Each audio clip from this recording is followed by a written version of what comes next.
All right, Shalom. This is the brother Nahal, your friend at GMS Orlando Camp.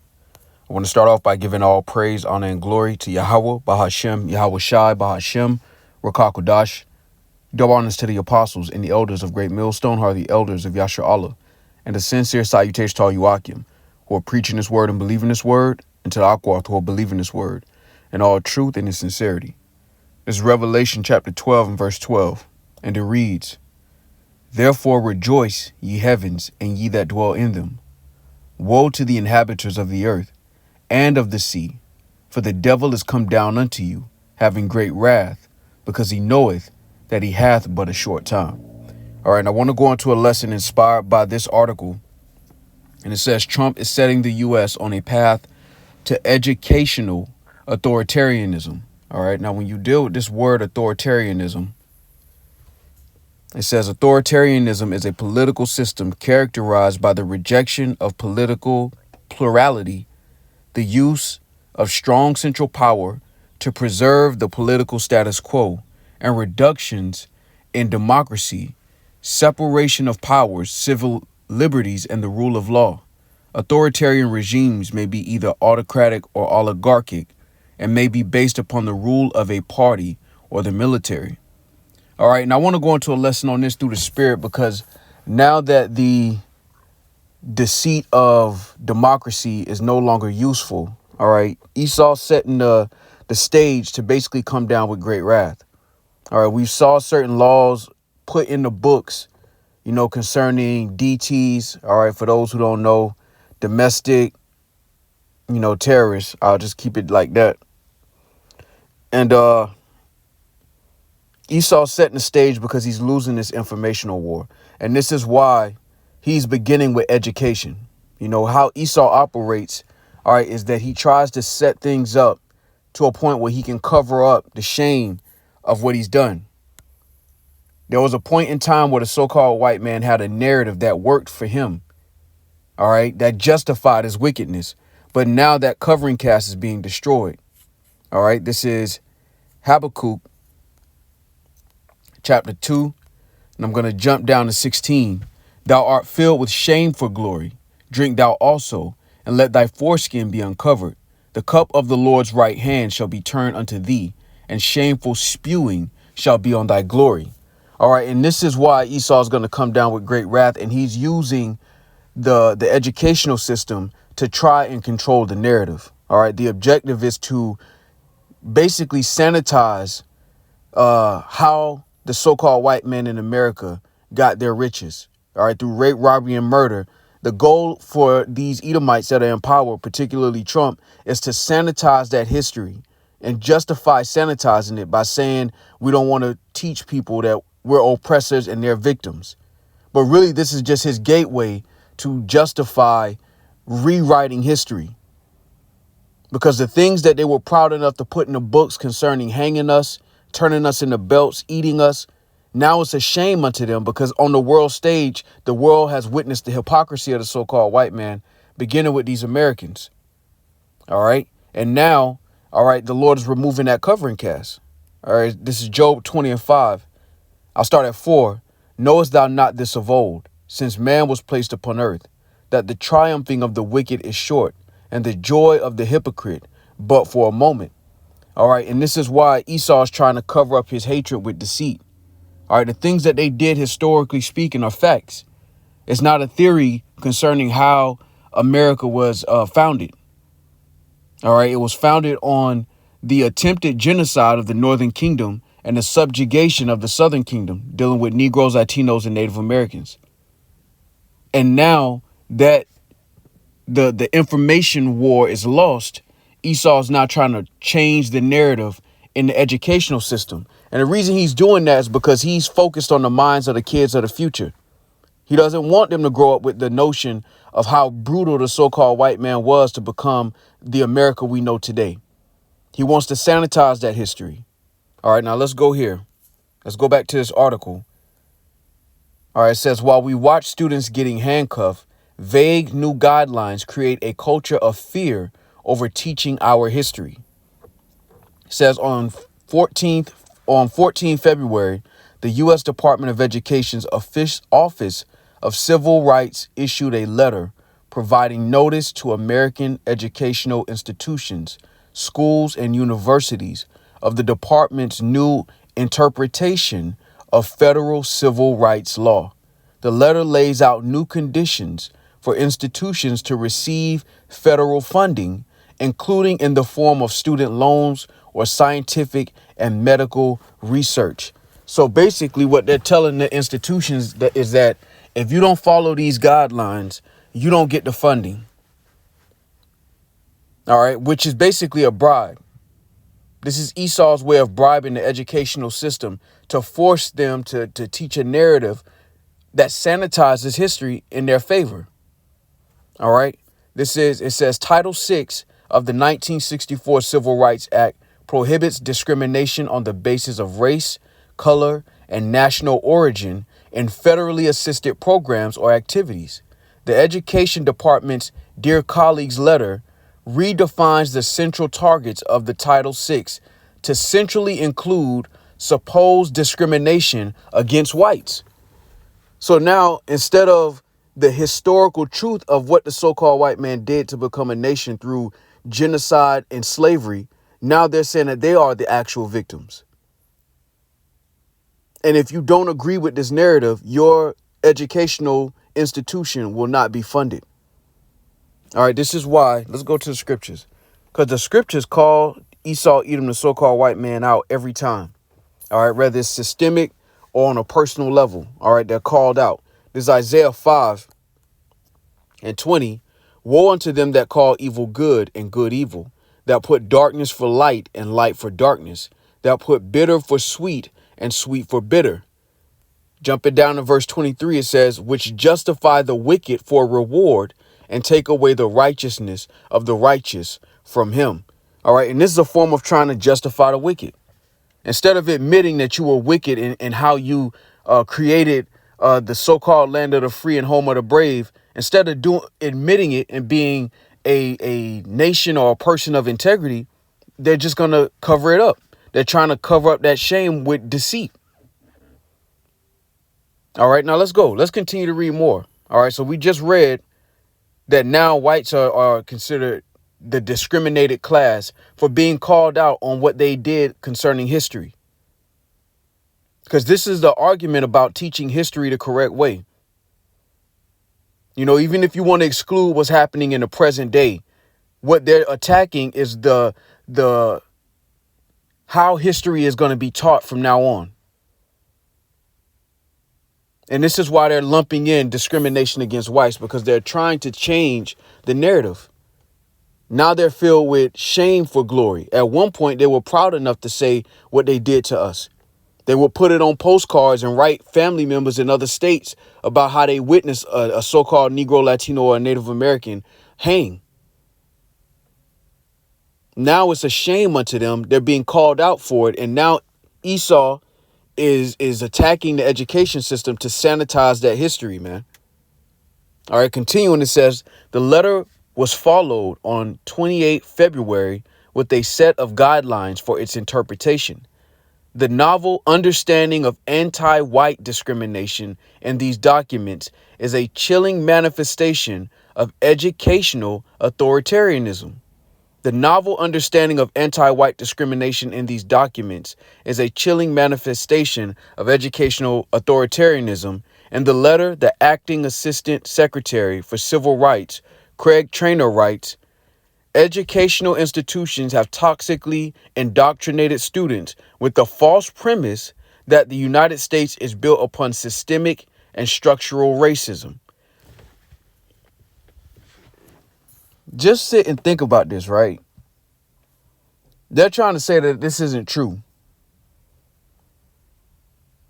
So you understand through the spirit how bad the so-called white man has lost the information war, that he's now resorted to just lying and putting it in the books that the educational system cannot teach history according to the facts if they want to receive federal funding.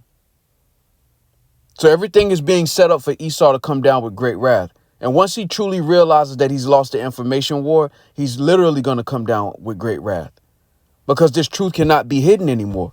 What you did as a nation of people is public information at this point. And see, Esau's tired of going to the UN, going to these G7 summits and these EU summits. And then the Moabites, the so-called Chinese, call them out for how they established themselves as a nation. How can you call me a terrorist or say that I'm a threat when you created a country off of criminal activity? And now that Esau's being called out, now he's returned home to try to change the narrative. But the cat's out the bag. It don't matter what you try to teach in these American schools. The world knows your reputation. The world knows the so-called white man's reputation. All right. But this is a window into the mind of Esau, and he's laying the groundwork to come down with great wrath because he has lost the information war. Even outside of this truth, the world has awakened to who Esau Edom, the so-called white man, is, beginning with the Americans. Because the Americans have had the dominant power in the earth. All right, concerning this so-called white empire, if you will, because that's what it is. It's just fragmented into states and countries. But it's a so-called white empire, global empire, if you will, and it's ruled through the monetary system. But amongst the nations, the so-called white man in America sits at the top of the seat, and he's being called out for his crimes. So now he's going back to his educational system and rewriting the history to try to raise up patriotism through the educational system. And how can you do that? You have to change how you became a nation. You have to change your own history. And that's what he's trying to do. All right. But you can't change it. It happened. You can lie about it, but you can't change it. All right. Continuing, it says, proponents of these discriminatory practices have attempted to further justify them, particularly during the last 4 years, under the banner of diversity, equity, and inclusion, smuggling racial stereotypes and explicit race consciousness into everyday training, programming, and discipline. And see, the so-called white man has the luxury of not having to think about race 24/7 because it doesn't negatively affect their lives. But for you Negroes, Latinos, and Native Americans, it's unavoidable. And we all know that to be true. That's why when you read this statement, it really lets you know how far the delusion goes with the so-called white man. That's why trying to convince them of what you're going through as a nation of people is a waste of time. They are completely delusional in the idea that everything that they've done concerning their wickedness was justified. And now they're just going to flat out lie about it. But guess what? The truth can't be hid, man. All right, let's get this. All right, 2 Esdras 6:27. For evil shall be put out, and deceit shall be quenched. As for faith, it shall flourish. Corruption shall be overcome, and the truth, which hath been so long without fruit, shall be declared. And this is beautiful. Call Allah Yahweh Shemal Shah, that we are blessed through the mercy of the Lord to witness what is actually happening in the earth. Because no matter what the so-called white man is putting in these laws and in these books and in these court systems, the world has awoken to who you are. The world sees this. The Ishmaelites have seen this. The Moabites see this now. The Elamites see this. The world has waken up to who you are. You can't hide it no more. Going back to the educational system and trying to teach the kids a different way in hopes that they'll grow up and hide your crimes for you is a vain thought. But it shows you how far he's willing to go to push his delusion. But guess what? The son of perdition has been revealed, man. All right. Matter of fact, let's go here. All right. This says Isaiah chapter 32 and verse 5. And I'll read this in the NLT. Check this out. It says, in that day, ungodly fools will not be heroes. And see, the so-called white man was looked at as a hero on the world stage for a very long time. And now that's being destroyed because of his actual crimes as a nation. Not for a slander, but for his actual crimes, his actual history. And now the world is looking at him like, you're not Superman, you Homelander. You just going around the earth lying about being a criminal, calling out other nations for crimes against humanity when that's how you started as a nation. And that's why the scriptures say, again, in that day, ungodly fools will not be heroes. Scoundrels will not be respected. And when Esau loses the narrative, he always goes to the physical sword. That's his MO. He covers his hatred with deceit. And then when that doesn't work, he just comes down with wrath. And that's going to be the next stage of Esau's his attempt to defend his kingdom. Because the kingdom is being translated from Esau, Edom, the so-called white man, to our Lord, the one they ignorantly call Jesus. And it's through a process of gradualism. And as the Lord removes the covering cast, the world is waking up to the reality and not the narrative that the so-called white man has pushed in the earth. That everything that they've done has been justified for the good of humanity. And that they're the good guys and they're here to help. That narrative is being destroyed. Even now, concerning the state of Israel, is proof that they'll justify wickedness. And they'll pay people to justify it with them. Yet it's not going to frustrate the truth. All right, because ultimately, Esau is being called out by the Lord. Scriptures talk about inquisition shall be made in the councils of the ungodly. And that's exactly what's happening.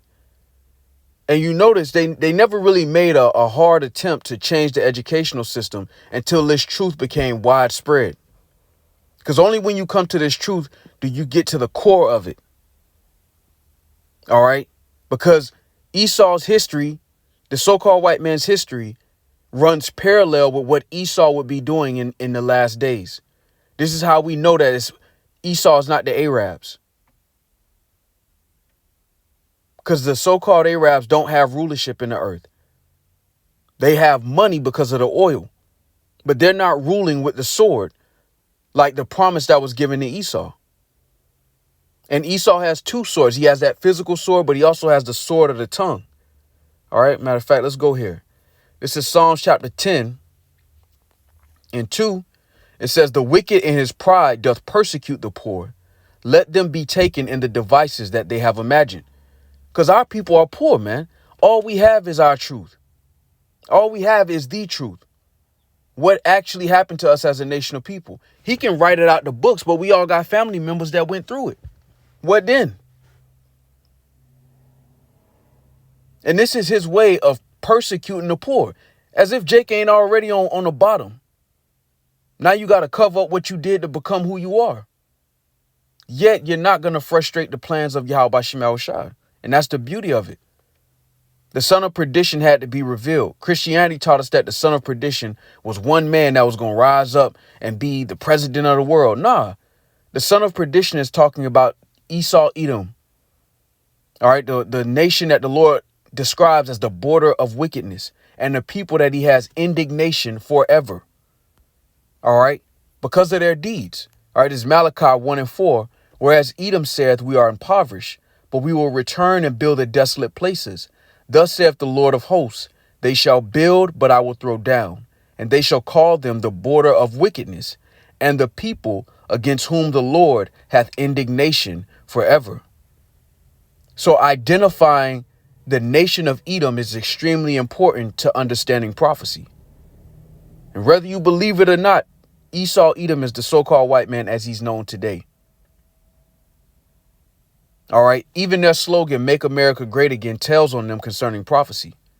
We will return and build the desolate places. Babylon the Great, which is America, is desolate at this point. And what Trump did was he rallied the hope of the common so-called white person that he will restore that common privilege that they all used to enjoy. But really, that was a front to liquidate America to the rich class. It was a finesse. Even Elon being in there, going hand in hand, it's a finesse to enrich the elite class of Babylon. It's not to restore the wealth to the common Edomite. That's why they're doing shit like education. We're going to remove DEI. All that shit is symbolic. That's not going to put more money into the hands of the average so-called white person. But they too slow to see that. They hate Jake so much that they willing to hurt themselves in spite of Jake. And they're going to find out that Trump sold him down the river. And he's just using these little, changing up the educational system. He's using these little things to keep the average so-called white person satisfied and believing that he's actually restoring that commonwealth. But he's not. He's there to liquidate Babylon the Great and keep the masses at bay. That's why that slogan, "Make America Great Again," was so attractive to the average Edomite, because it made them think he was going to put more money back in their pocket. No, he's in there to liquidate America. And the average Edomite hate Negroes, Latinos, and Native Americans so much that they'll allow themselves to fall in spite of Jake. All right. Matter of fact, let's go here. This is Ezekiel 35 and verse 2. And then I'm going to jump down to verse 5. "Son of man, set thy face against Mount Seir and prophesy against it." All right. And Mount Seir is synonymous with the Edomites. All right. As a matter of fact, for edification, when you go to Seir, it first was occupied by the Horites. All right. But then the Edomites took over, basically. All right. And see at part B for Seir, outline of biblical usage, the land of Edom. So this is referencing Edom. All right. It says, Ezekiel 35 and 2, "Son of man, set thy face against Mount Seir and prophesy against it." Now, jumping down to verse 5, it says, "Because thou hast had a perpetual hatred and hast shed the blood of the children of Israel by the force of the sword in the time of their calamity and the time that their iniquity had an end. Therefore, as I live, saith the Lord God, I will prepare thee unto blood, and blood shall pursue thee. Sith thou hast not hated blood, even blood shall pursue thee." So the reason I'm bringing this out is because it describes them having a perpetual hatred. When you read Ezekiel 35 and 5 in the NLT, it says, "Your eternal hatred for the people of Israel led you to butcher them when they were helpless, when I had already punished them for all their sins." And you can say in certain ways, the lies is furthering the affliction, because the deed is done. You already put us in chattel slavery. Jake has already been relegated to the ghettos. But that's not enough. Even that's not enough for him to quit, which shows that perpetual hatred. This is beautiful. Call Allah me by Shemal Shah, because it don't matter what he do. It don't matter what he try to do. You can't upset prophecy. Your time is come. Now Esau is being made bare. And that's why he's trying to change the narrative, because he's being exposed. When the scriptures talk about being made bare, it's talking about exposing. All right, this is Jeremiah 49 and 10. "But I have made Esau bare. I have uncovered his secret places, and he shall not be able to hide himself. His seed is spoiled, and his brethren and his neighbors, and he is not." So now Esau's being exposed on the world stage. And now he's going back to the educational system to try to change it using these bribes to say that, oh no, the so-called white man is the victim. How, when y'all control most of the wealth in this nation? It's crazy work, man. It's crazy work. And they think our people are so slow that they don't see it. And most of them don't. But that's why the Lord set up the elect and gave the elect the eye salve to see through the BS, man. Call Allah me by Shemal Shah. So Lord willing, this was edifying. With that, I want to give all praise, honor, and glory to Yahweh, Bahashem, Yahweh Shai, Bahashem, Rakakodash. Double honors to the apostles and the elders of Great Millstone, who are the elders of Yashar Allah, and a sincere salutation to all you Akim, who are preaching this word and believing this word, and to the Akwath, who are believing this word in all truth and in sincerity. Shalom.